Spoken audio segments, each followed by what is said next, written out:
Germany has released a new unlimited travel pass that allows you to use public transport nationwide for just €49 a month. Das sogenannte Deutschlandticket. Das Deutschlandticket ist da. Das Deutschlandticket. Das Deutschlandticket. Das ist ein Ding, oder? And in this video, I'm attempting to use it to travel across the entire country, from the border with Switzerland to the border with Poland in one day. Purely to be the first person to use that ticket to do one of the longest possible and stupidest possible journeys. The catch being that with a pass this cheap, you're not allowed to use any of the fast intercity trains, and instead you're limited to slower local ones. Here I am at the start at 3 AM at this monument on the edge of the Rhine in Basel that marks the border between Germany, France and Switzerland. And my target? Almost 800 miles away on the beach of the Baltic Sea, where there's another monument that marks where Germany and Poland meet. This is going to be a journey of almost 24 hours and I need to change trains 8 times today, some with really short transfer times. So either I'm dipping my toes in the Baltic Sea tonight, or I guess I'm getting stranded in some town in the middle of Germany somewhere.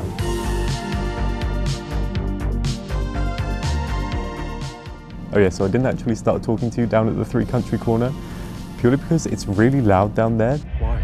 Why is it so loud here? That monument is surrounded by nightclubs for some reason, so I've just walked back through Basel up to the train station, and I'm basically the first person in here waiting for the first train of the day at 4 AM. Okay, and here it comes now actually, just as I'm saying that.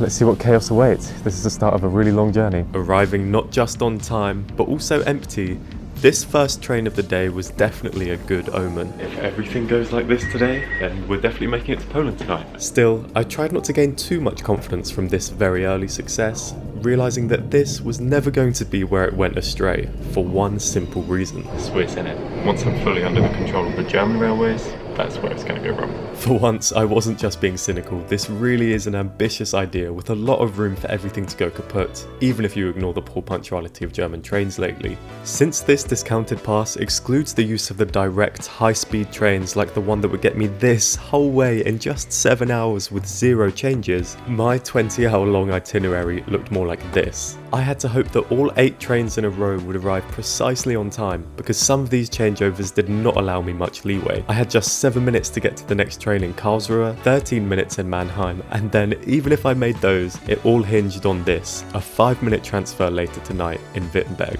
Will all of these separate legs get me up here exactly on time? Ask any German and they'll say auf gar keinen Fall, or as we say in English, Absolutely not.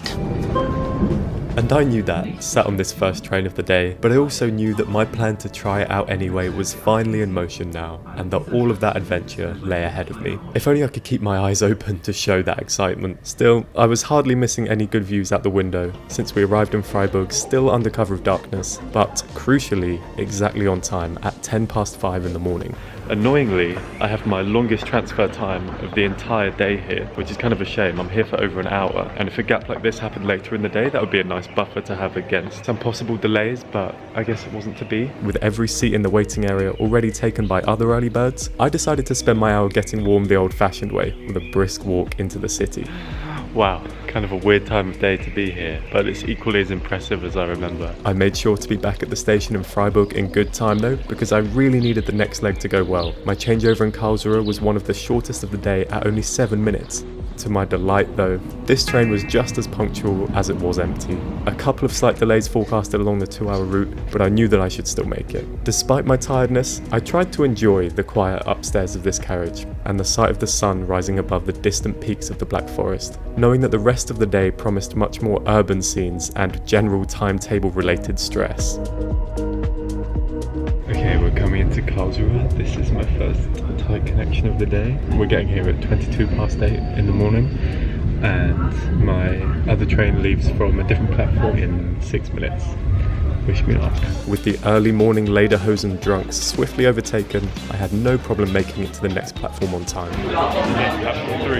where I was again grateful to be greeted by row after row of empty seats. That's so good. That's one of the shortest connections of the day done.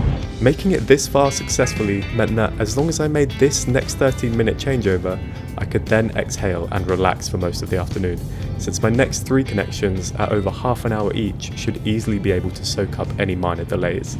The app that you can use to navigate the trains here in Germany constantly updates as your journey goes along and uses the real-time schedule to tell you how much transfer time you're going to have in reality when you arrive. And I enjoyed watching that on this leg as we spent the next 45 minutes hitting every stop punctually and preserving my 13 minutes in Mannheim. 13 minutes to get to platform 7, this one shouldn't be too bad.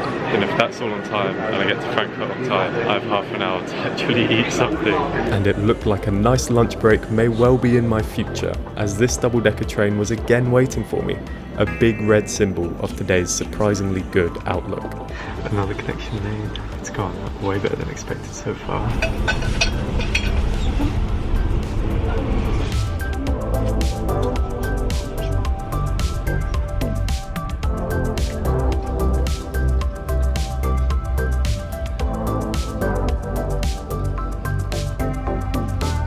Just over an hour later, having pulled into Frankfurt again bang on time. Going suspiciously well, you'd have to say.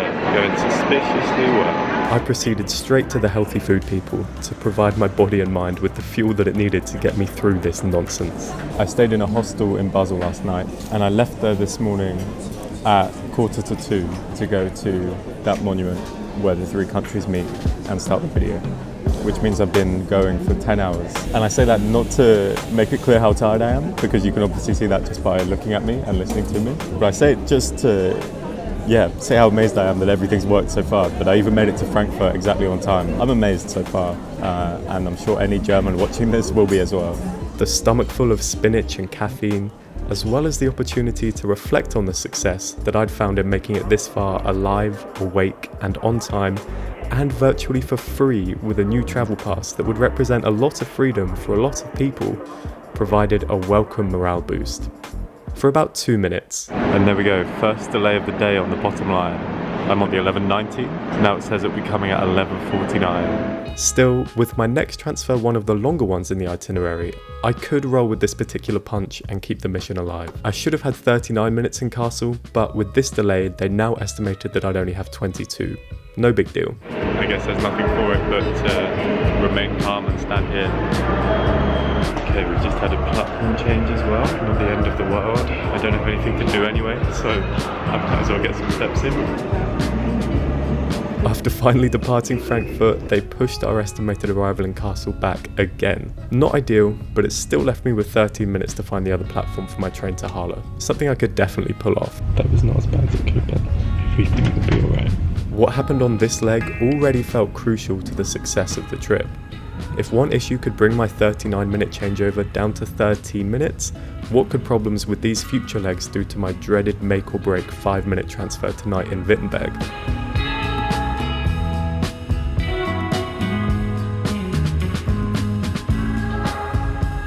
Still, I figured that we had actually left Frankfurt and started moving, meaning that they couldn't possibly find a way to push this number down any further, right? Right? I tried to ignore the fact that we were really crawling along at times. To just sit back, leave my phone in my pocket and enjoy this Apfelschorle. But it was no good. I couldn't help checking the updated estimates, and every single time I looked, we were arriving in Kassel later and later, leaving me less and less time to transfer, until... Okay, now they're estimating that it arrives at literally the same time as the next train leaves. I guess I can catch it using the power of teleportation or something. It's so unlikely that you can actually do this journey. The last train to the coast will leave without me if I miss any of these. Wow, beautiful views though. I'm not minding sitting here all day. Maybe I'm also just going a little bit crazy and that's why I'm not in a bad mood about it. Maybe I'm losing my mind. At this point, there were 3 things going through my mind.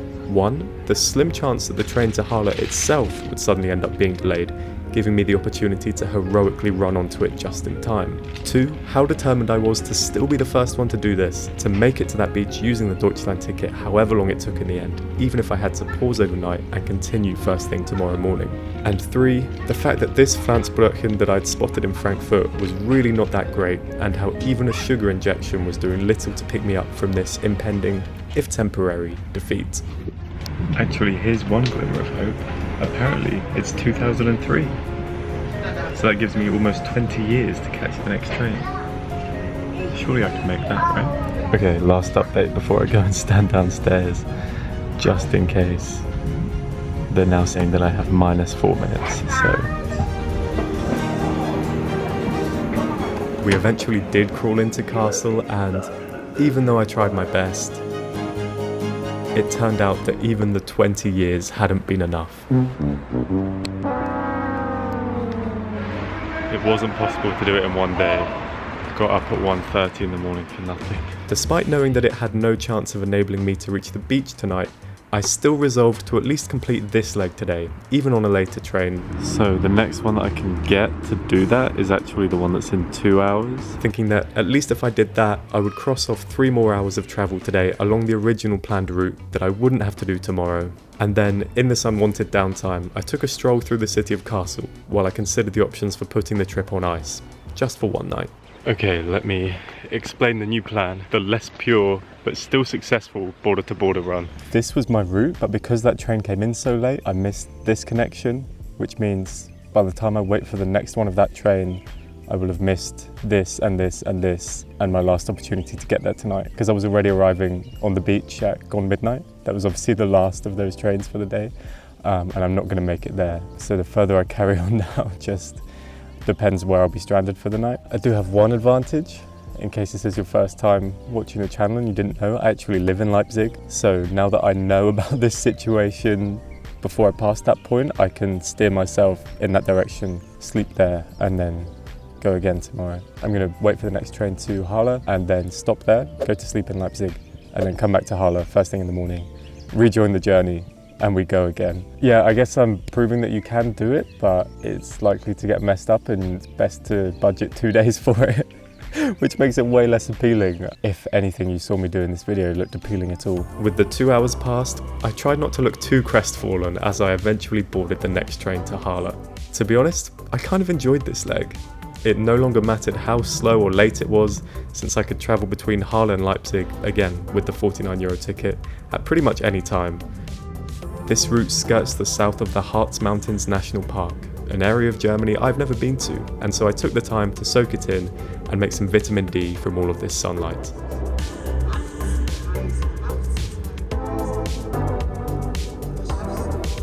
With the sun starting to set, we pulled into Halle, where I clocked out for the evening. At least that part was on time. We are in Halle now. I'm going to come back full of good energy in the morning when it's still dark, and we're going to do this. We're going to make it to the Baltic Sea. It just wasn't to be today, but yeah, that was 3 more hours of the journey that I was going to do that we've actually ticked off, and that feels good.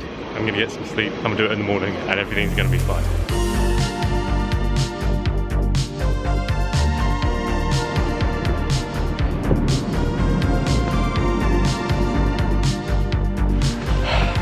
Good morning. I'm back in Halle. Well, I clocked out last night. We go again. Good vibes only today.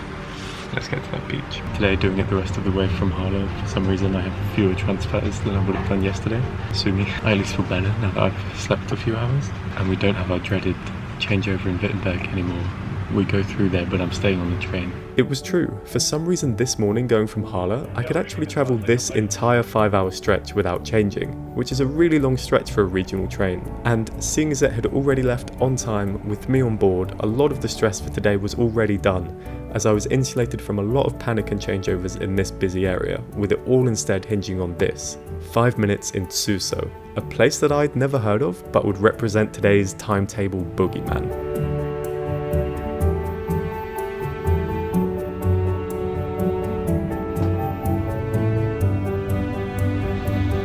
Update.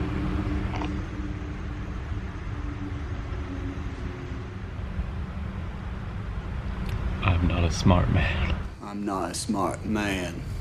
In contrast to my own motor skills, this train seemed to be my friend, and we passed peacefully through the fields into Berlin and then back out to the countryside again on time, without me having to change trains or lose my seat, which, after yesterday, was absolute bliss. I even had the chance to enjoy the fruits of my backpack restock at home in Leipzig last night. Even with Züssow fast approaching, we just about clung to the schedule and the now 4 minutes of changeover time that it permitted me. I went downstairs in case I had to be the first one out and make a run for it, but I needn't have worried.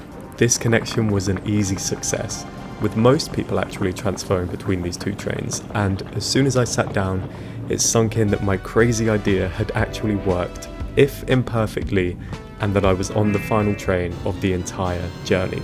This train actually ended in the first city over the border, but I of course was going to disembark just before that, opting to take my first breaths of Polish air on my own 2 feet.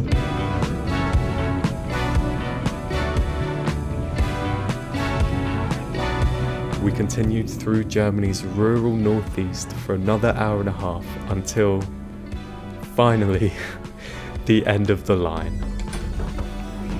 For me at least. It's over. Ahlbeck.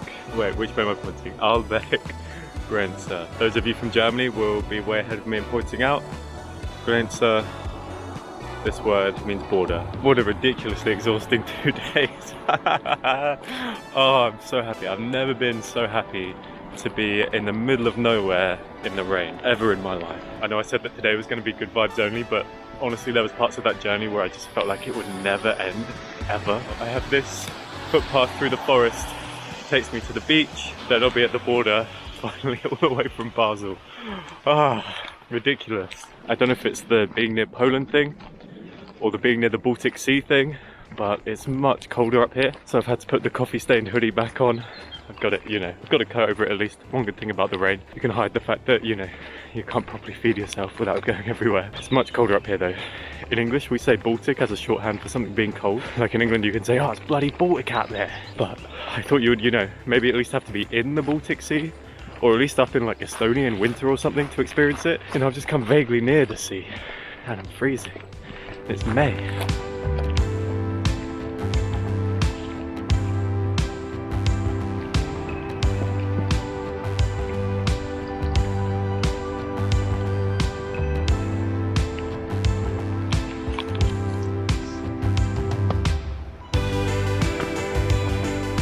We did it. I can't believe that actually worked, even if it was over 2 days.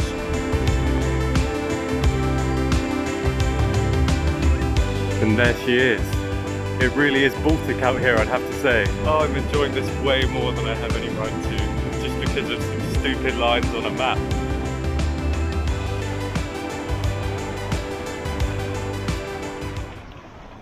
Oh. I'm not a smart man. I've no idea if I was the first person to successfully cover this distance since the release of the Deutschlandticket, or even if it is the longest possible journey. But sitting there on that beach, reflecting on the enormous distance that lies between an earful of Swiss dance floor fillers and a sock full of Polish salt water, I was thrilled with what I'd done. Will I do it again? Absolutely not. In a weird way, it was a good laugh. Thanks so much for watching. Seeing as this is my first time in Poland, when in Rome, Nostravia.